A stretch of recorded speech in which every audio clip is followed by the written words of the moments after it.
It's an off week for the Hawkeyes, a bye for Iowa, yet there's plenty of improvements that need to be made. What does Iowa need to do getting ready for the matchup against Ohio State? Plus a little Iowa basketball talk.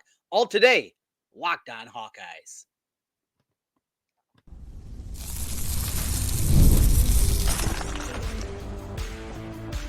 You are Locked On Hawkeyes, your daily podcast on the Iowa Hawkeyes. Part of the Locked On Podcast Network, your team every day. Hey, welcome in. I'm Trent Condon, and this is the Locked On Hawkeyes podcast. Thanks for making Locked On Hawkeyes your first listen every day. We're available wherever you find podcasts. You can also watch us on YouTube. While you're there, make sure you hit that subscribe button. Helps us get in front of more Hawkeye fans. Today's episode is brought to you by FanDuel. Place your first $5 bet, and you'll get started with $200 in bonus bets guaranteed. Visit FanDuel.com to get started. Well, it's an off week as we go into the weekend, getting ready for, of course, college football. Once again, a big slate in the Big Ten with some matchups that are intriguing, interesting. We'll get a look at Ohio State before, of course, the matchup with the Hawkeyes next week. Certainly looking forward to that and getting a little deeper look at Ohio State. Now with Michigan State, it's going to be incredibly difficult, I think, to get a whole lot of read about still the Buckeyes. They have not been challenged to this point, and there's been certainly a lot of domination out of them. And because of that, and because of just the strength of schedule, it's going to be difficult, I think, to get a full read on that. But looking forward to the top 25 matchup, Penn State, Illinois, as the Illini make their way out there, an unofficial whiteout. How do we see Michigan bounce back as a letdown factor against Minnesota? We got that one. USC against Wisconsin, as we're going to see a bunch of fat Badgers out there making their way and having a good time. And it starts Friday night with Rutgers, Washington. An intriguing one at minimum. We'll see. Washington, of course, lost so much. But we're here to talk first about the Hawkeyes, and we're going to get into that. And let's kick things off here first just with this. As we've looked at this team, the improvements that have been made offensively. I mean, just how immense the numbers are for Iowa at this point in time and how much the running game has improved. Yes, the passing game is still not there. It still needs a lot of work, and we'll get into that momentarily. But what we've seen out of this run game and just some very simple tweaks, at least on the surface, for non-deep X's and O's kind of people, you see, though, what they're working to do. And that zone scheme, instead of the inside-outside zone, and that's strictly basically your offense, that has evolved. Now, they did this last year, too. We saw them a lot more gap blocking up front, and that led to more plays. We also saw more counters out of the team a year ago. But just this, the simple shift in what they're doing with a few more shifts themselves, moving guys around, just changing the eye and the complexity of this offense, just on a surface level, has improved immensely. Another thing that you're seeing out of this squad is that outside zone play that is a tenet of any zone blocking scheme. Instead of running it all the way wide, basically going outside of the tackle box for that, they're running it off the inside hip of those tackles. And because of that, you're seeing better creases there. You don't have to have the ability now of these fast defenses. And you look at growing college football. I mean, we saw a perfect example, obviously, right here in Iowa City. Iowa knowing they needed to get more speed on the field and evolving from the 4-3 defense into the 4-2-5 with the cash position. With it, you get another guy that can cover. You get another guy that has some speed. And on those types of run plays, the outside zone, you got the ability with speed, extra speed out there to track things down from the backside. And that has obviously helped things immensely. Look, under Phil Parker, this Iowa team was good, really good, year in and year out. And now they've gone to elite levels. And we've seen that now year after year. And though there's still work to be done there, obviously, that's something that needs to be dialed up in a big time way. You look at this squad and what they're going to be able to do and what they've done defensively after that change. But you've seen other teams obviously do that across college football. And when you get more speed out there, that outside linebacker from the outside, maybe it's an extra safety or even a slot corner, whatever it is, their ability to track down those outside zone plays increases immensely. Well, you don't go quite as far outside, just a very simple schematic change and what that's done for Caleb Johnson. Now, another reason for it obviously is just Caleb Johnson. I mean, a guy that has never been a talent question with him, and he's putting it all together. So you have that component as well. The run game, get going. Now, one other, I think, tenet here. You got an open week.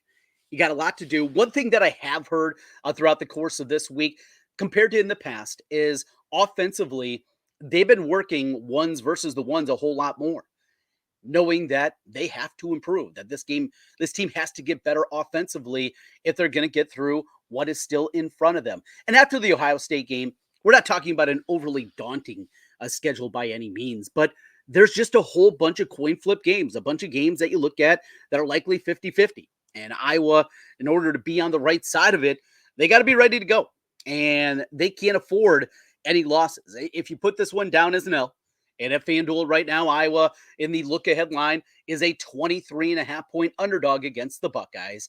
From there on out, if I was going to get the heights that we wanted out of the squad this year, that I think are still possible, getting to a 10-win season, doing those kind of things, in order for that to happen, well, you're going to have to need this team, obviously, to be clicking offensively. And that's the biggest thing, is going hand-in-hand with the run game, is getting this passing game going. Tim Lester mentioned earlier in the week, and we talked about it, that he was overruled with a couple of deep shots down the field that he wanted to employ, that he wanted to do. And because of that, and because of those you just didn't see a full complement of the offense in the second half. But Tim Lester said it, Hayden Fry said it, scratch where it itches, right? And that run game was playing at such a high level in the second half against Minnesota. They didn't have to throw the ball. I mean, what would you rather have? This thing going down to the wire, you're sneaking out of there maybe with a victory, or a bounce doesn't go your way, a call doesn't go your way, fair catch. Those things don't go your way, you're walking out of there with an L. Or you throw the football for 63 yards or whatever the final number was out of Cade McNamara. Take the win, take the easy win, take what is working, get Jazzy and Patterson some more work, and I think you're going to see him in there a little bit more. We know this offense needs to do more, and that means guys like Caleb Brown need to be able to run the route correctly that they're supposed to do, because it was a play that was there if he ran the route correctly, but it didn't happen. Jacob Gill is out there doing his thing. And another thing that I would love to see here in the bye week is finding a way to scheme up a little bit more of sneaking one of those tight ends down the field. We're going to continue to see teams that load the box. Now, the numbers for Caleb Johnson against a stacked box with 8 guys in the box or more have been absolutely incredible this year. But to think that that is sustainable, that that's something that's going to be continue to go at that level, is just not likely. You just can't play against stacked boxes all season long and be able to put up the ridiculous numbers that Caleb Johnson has to this point in time. So you're going to have to not just make plays up the field, but make plays up the field with the tight end, because all we've seen for the most part out of the tight end position this year has them being used obviously as blockers, and that's a big part. And both those guys, both Lachey and Estrenga, have done a really good job of that. Ortworth, when he's been in there, we've seen Hayden Large be part of that package more in that H-back role. He was a fullback, he's a tight end, kind of all over the place. He's been doing a whole lot of that, and he's been blocking certainly at a high level. So you need to have that. I want to see just a couple of seam routes right out of the tight end position, because they've been outlets. They've been short routes around the line of scrimmage. They've been the outlet guy, and use that big size that Luke Lachey has and try to get him up the seam. Get him matched up against a linebacker up the seam without any safety help up top, because those safeties are crashing down. I think there's potential for that one. Addison Estrenga, good athleticism, good athlete. He's another guy I think that can stretch the field at the tight end position. And Ortworth, maybe the guy of that group right now, maybe one of the quicker ones, and he's still obviously adding strength and getting bigger in his true sophomore season after playing a little bit a year ago. This is a guy that I think another one that you can find a way to get up the field. Hayden Large, probably not. But of those 3 that I mentioned, getting them up the field a little bit more, stretching things out in that direction. Jacob Gill is an outstanding receiver. I mean, he has been just an absolute revelation of what they've done there, but need to get more out of the passing game, need to get more out of the Caleb Browns of the world, the Jarrett Bowies, get some guys with some speed out there, stretch it out a little bit more. Cade McNamara can make plays. For the comment section that thinks that he can't throw the ball 30 yards, go back to game 1. He threw the ball off his back foot 41 yards into the end zone. He can throw the ball. The Hail Mary against Iowa State was hideous. We get it. But to think that he can't throw the football 50 yards, come on. He's not a strong-arm quarterback. He's not. That's fine. But let's slow down on the hyperbole just a little bit. You can't even throw the ball 30 yards down the field. I could throw the football further. No, you can't. Knock it off. All right, let's continue here. Locked On Hawkeyes. Bye week is in front of us. Let's get into A little Iowa basketball talk. We talked earlier this week here on Locked On Hawkeyes that Iowa, well, the women's basketball program has sold out. The men's, not so much. We're going to talk about this men's basketball team. I think they're going to be good. What does good entail? We'll talk about that as we continue. This is Locked On Hawkeyes. Today's episode of the Locked On Hawkeyes podcast is brought to you by Robinhood. With Robinhood Gold, you don't need a silver spoon to eat up the financial favors of the 1%. Robinhood Gold allows others to get the rates and perks usually reserved for the high society. Now the resourceful individual with Robinhood Gold can earn the very liberal rate of 4.5% APY on uninvested cash, receive unlimited 1% deposit bonuses, and be rewarded with a handsome 3% retirement boost on an IRA account. Robinhood Gold provides the privileges of a high net worth for any net worth. These generous benefits are now available for only $5 a month. The new gold standard is here with Robinhood Gold. Sign up at robinhood.com/gold. Terms apply for product-specific disclosures. Visit robinhood.com/gold. Investing involves risk. Rate may change. Gold membership is offered by Robinhood Gold, LLC.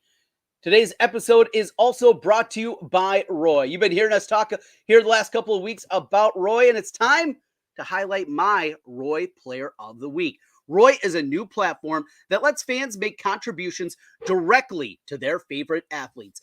Download Roy for iOS or Android and enter the referral code Locked On. Locked On, you'll automatically be entered into a sweepstakes to win $5,000 cash. No purchase necessary, void where prohibited. This week, we've selected Caleb Johnson. Yes, that's right.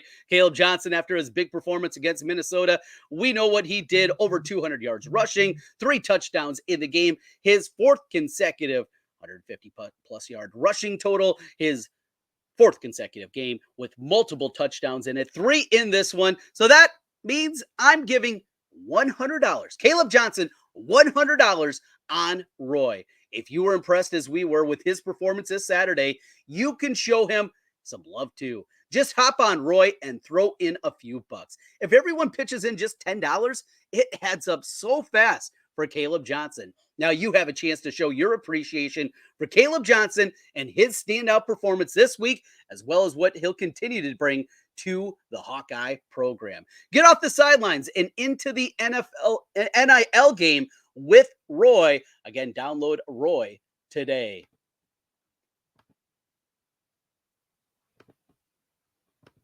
Trent Condon back with you once again on the Locked On Hawkeyes podcast.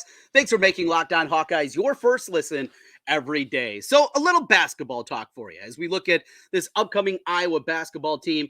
Iowa basketball this season, the expectations are not very high. And you look on the national front, even the regional front, people that cover the Big Ten and what their expectations are for this team.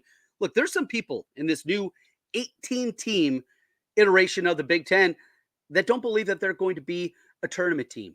No, not an NCAA tournament team, a Big Ten tournament team. That's right, because we have a couple of teams that will not be invited to the Big Ten basketball tournament.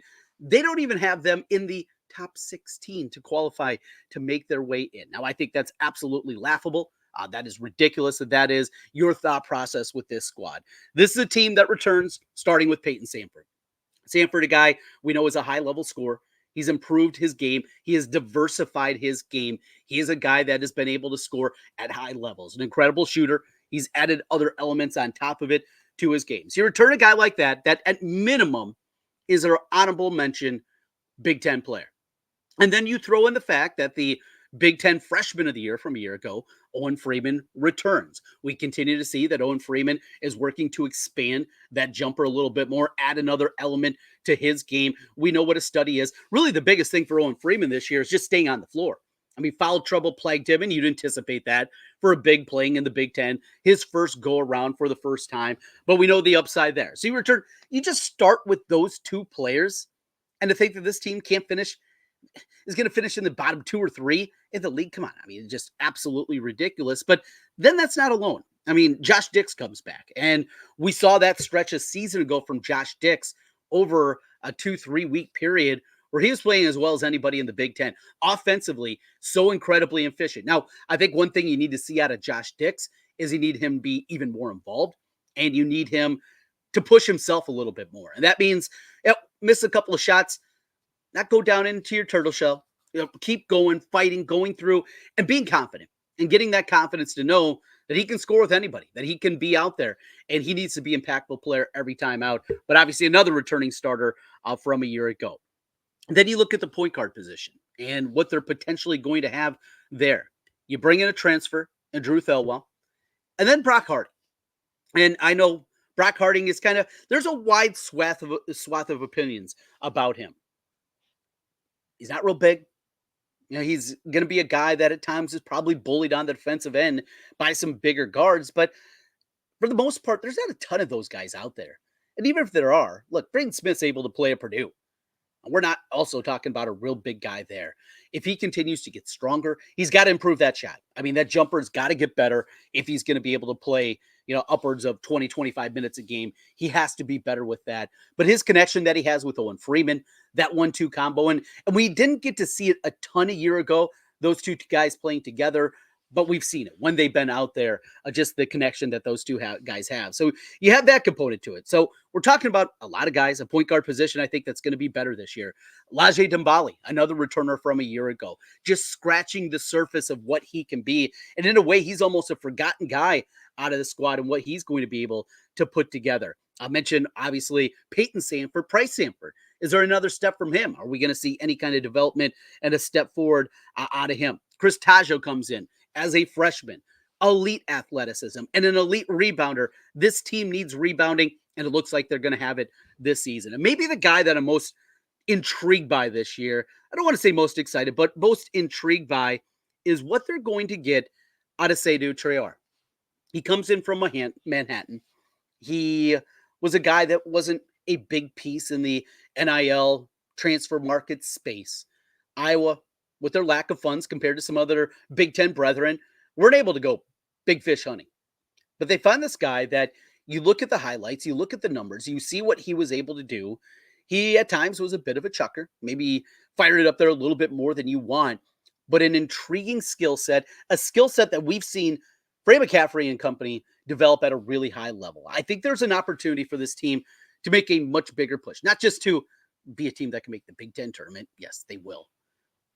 But to be in the top third of the league, I don't think that's a stretch. That means, again, 18-team league, that this team finishes in the top 6, and I think they can get there. I truly believe that this team has enough this season that they're going to be in consideration in the top 6. That means an absolute lock to be in the NCAA tournament. That means that this team is going to be there at the end, and they're going to be a team that is going to keep us excited all winter long. We'll get into women's basketball a little bit this week, and we'll talk about them more, but also the schedule coming up this year. There is no exempt tournament. They're not going and playing in Maui or Orlando or wherever they're Anchorage back in the day with the Great Alaska Shootout. No, that is no more. The non-conference schedule, there is, as there usually is, a bunch of those cupcake games. You got to go out there. You have to dominate them. We've seen what the Iowa does with that for their NCAA net. And then you got the neutral court games. Washington State in Moline. That'll be on Friday night, November 15th. You have that one. The matchup against Utah State then coming up a week later. A Utah State team that was a tournament team a year ago down in Kansas City. A little bit later on, they also have a neutral court game up in Sioux Falls against Utah. That'll be on Saturday, December 21st. So you have all those games happening. You get the Iowa State game, Iowa State preseason, top 10 for everybody in the country. A lot of people have them in the top 5. Iowa State's going to be loaded, but they come to Iowa City. And if you get a win like that, what that's going to do for the resume. And we've seen, obviously, crazy things happen in this series in the past. So opportunities are going to be there. You can stack up some nice wins. And then the Big Ten slate, that is going to look a whole lot different this year. But you're going to have an opportunity to take on your close teams a couple of times with Nebraska, Wisconsin, but also a matchup against Indiana. A lot of people have them in the top 25. You get that one in Iowa City in January. The road trip out to LA as you take on USC and UCLA on a Tuesday, Friday swing out there that week. Those are opportunities. Most people have both those teams as tournament teams. You get a road victory and suddenly it goes a long way. I think they're going to be there. I really do. I think this is going to be a good team that's going to entertain it us throughout the course of the season. We continue here, Locked On Hawkeyes. Let's get into a little weekend slate in the Big Ten with the Hawkeyes off. What we're going to see coming up this weekend, we'll do that as we continue Locked On Hawkeyes. Today's episode of the Locked On Hawkeyes podcast is brought to you by FanDuel. Hey, NFL fans, you can start the season with a big return on FanDuel. It's America's #1 sportsbook. So when you're in the hunch in the middle of a game, you can check out the stats. See if what you're seeing with your eyes actually matches up with the numbers. View live play-by-play and so much more on the same page where you place your bets. Having information as you're placing those bets live in-game can go an incredibly far way, and you can do it right on FanDuel. Visit FanDuel.com and set up your account right now. You'll start with $200 in bonus bets guaranteed when you place your first $5 bet. Mentioned the look-ahead number 23.5, Iowa against Ohio State coming up next weekend. Of course, we got the Big Ten slate with a lot of great games on there. Penn State favored by a big number, up to 18.5 now against Illinois. That one is certainly interesting to keep an eye on. Michigan favored by 10 over Minnesota. Odd subject to change, but a big slate coming up this week in the Big Ten. Again, you'll start with $200 in bonus bets guaranteed when you place your first $5 bet with FanDuel. Just visit FanDuel.com. Once again, that's FanDuel.com. Trent Condon back with you one final time on the Locked On Hawkeyes podcast. Thanks for making Locked On Hawkeyes your first listen every day. Wrapping things up here in the Big Ten slate. Coming up on Friday evening, it's Washington Rutgers. Washington, we don't know a ton about Washington at this point. Will Rogers comes in from Mississippi State, one of the all-time leaders in passing coming from Mississippi State in the SEC. Just, it's hard to get a great read on this team. They lost so much from that team that played for a national championship a year ago. That's a team that's at least difficult to get their arms around. And then Rutgers is improving, right? Rutgers is getting there. They're a better team and one of those squads that their schedule is not overly daunting. After this game against Washington, they got Nebraska after that. We've seen Nebraska, what happened to them against Illinois a week ago. Wisconsin, look, this is not a great Wisconsin team. Then UCLA before they have to go to USC. I mean, we can talk about a Rutgers team. It's not a stretch to say that they're 7-0. Do I think it's going to happen? I don't, but it's not crazy. Rutgers. Yeah, how about Rutgers? Maybe the story of the Big Ten is the Indiana Hoosiers. And this is a year where you feel that maybe it's not too bad not to have to see Curt Cignetti this year because they're running it up. They're offensively going up and down the field, putting up some huge numbers with Curtis Rourke, former MAC quarterback with Ohio. He's putting up big numbers. That is a team that is dangerous and crazy. Google him, Curt Cignetti. That's what he said in his press conference, talking about what he does, and he just wins games. Nebraska, bounce back against Illinois, you'd anticipate, even with a road trip against Purdue. Boilermakers look awful this year. Our old biggest rival, right? The Purdue Boilermakers. I mentioned a little bit earlier, I'm interested to see, is there some kind of letdown for Michigan after that nice win against USC last week? Minnesota, PJ, old Phil Fleck, does not look to have a great squad there in Minnesota as we saw Iowa run away. Wisconsin now playing without Van Dyke. What are they going to do out there against USC? I anticipate USC probably going to pull away from them and get the victory here. There's going to be a lot of Wisconsin fans, though, that are going to make that trip out there. Anticipate you're going to see a lot of red. Now, yeah, it's Cardinal and gold. What is it? Garnet and gold? Is that their no? No, that's Florida State. Whatever the USC colors are, it'll be hard to see probably the Badger red, but they're going to be out there in a big-time way. Ohio State, it should be a layup against Michigan State. I know Michigan State's pulled upsets before. This is year number 1 of the rebuild for Jonathan Smith. You don't anticipate that, but get a look at Will Howard. Get a look at that running game with Judkins and Henderson, the wide receiver crew, Buka, Smith, the newest one. Oh boy, they are loaded, and we get to see them next week. And then the Illinois Penn State game. I want to see this one. Penn State, I think they're good. I think if I had to take a selection, I said this before the year, I had Ohio State, Penn State in the Big Ten championship game. I think they're going to be right there. We'll see there. Penn State, that West Virginia game, week 1 didn't tell us a lot. Then they struggled against Bowling Green. Hard to get a read on. Then late night, we'll get to see Oregon, UCLA. Shouldn't be much of a game, but we said that against Idaho, and Oregon struggled in that one. Don't think the Bruins, another year number 1 team of a new coaching staff, quite ready for this one. That's the slate coming up in the Big Ten this week, and you can bet on it all over at the FanDuel Sportsbook.